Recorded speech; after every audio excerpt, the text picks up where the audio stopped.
Hello दोस्तों, again welcome to my channel. आज है हमारे 100 डेज 100 क्वेश्चन ऑफ सीरीज का डे 13। आज का क्वेश्चन है find the zeros of the quadratic polynomial x square minus 15 and verify the relationship. हमें एक क्वाड्रेटिक इक्वेशन दी हुई है, हमें इसके जीरोज फाइंड करने हैं और इसकी रिलेशनशिप को सेटिस्फाई करना है कि हमारे जो जीरोज आए हैं वो क्वाड्रेटिक पॉलिनोमियल के हैं या नहीं हैं।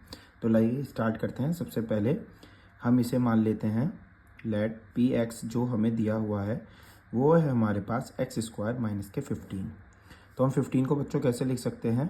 एक्स स्क्वायर अंडर रूट 15 का होल स्क्वायर लिख सकते हैं। अब एक हम आइडेंटिटी जानते हैं ए स्क्वायर माइनस बी स्क्वायर, तो एक बार प्लस होता है और एक बार माइनस।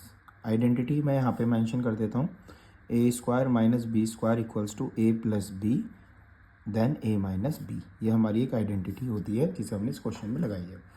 तो अगर हम यहाँ से x की वैल्यू को पी एक्स को 0 रखते हैं तो यहाँ से x plus root 15 equals to 0, यानी पहला जो रूट निकल के आया है, यानी पहला जो जीरोज निकल के आया है वो आया हमारे पास x इक्वल्स टू माइनस के रूट 15। सेम टू सेम यहाँ से निकालेंगे तो x इक्वल्स टू प्लस का रूट 15। ये हमारे दो जीरोज आए हैं। अब हमें अपने पॉलिनोमियल्स में इसे सेटिस्फाई करना है क्या ये रिलेशनशिप सही है या नहीं है। तो देखिए कैसे करेंगे क्वेश्चन। सबसे पहले एक जनरल इक्वेशन जो होती है हमारी क्वाड्रेटिक पॉलिनोमियल की, ए एक्स स्क्वायर प्लस के बी एक्स प्लस सी।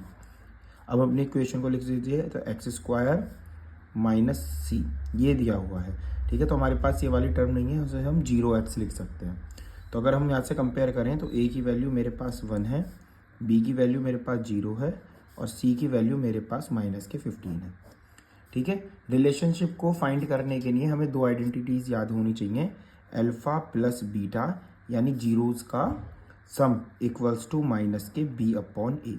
अब यहाँ से मेरा पहला जीरो निकल कर आया है माइनस के रूट 15, दूसरा जीरोज निकल कर आया है रूट 15 माइनस बी की वैल्यू हमारे पास 0 है और ए की वैल्यू 1 है। ये भी आपस में कैंसिल हो गए तो 0 equals to 0, L H S equals to R H S. पहला आंसर हमारा ये आया। अब हम दूसरा आंसर फाइंड करेंगे तो अल्फा इंटू बीटा सी अपॉन ए। तो अल्फा मेरे पास है रूट 15, बीटा मेरे पास है माइनस रूट 15 या कुछ भी, जिसे माइनस दिया हुआ इसे प्लस कर लेते हैं। सी की वैल्यू माइनस के 15 है और ए की वैल्यू मेरे पास 1 है। अब माइनस का रूट 15 और प्लस के रूट 15 यानी रूट 15 की मल्टीप्लाई होगी 15 और एक प्लस है एक माइनस, तो आंसर आएगा माइनस। इधर भी माइनस 15, तो ये भी L H S equals to R H S. यानी हमें रूट्स फाइंड करने थे, रूट को सेटिस्फाई करनी थी। तो इस क्वेश्चन में हमने दोनों चीज़ें कर दी हैं। 3 मार्क्स 3 नंबर का ये आया हुआ क्वेश्चन 2024 के पेपर का है। इसी तरह से जिसे आप प्यार दे रहे हैं, वीडियो को ज़्यादा से ज़्यादा अपने दोस्तों को शेयर कीजिएगा और ऐसी वीडियो को प्यार देते रहिएगा। थैंक यू, धन्यवाद।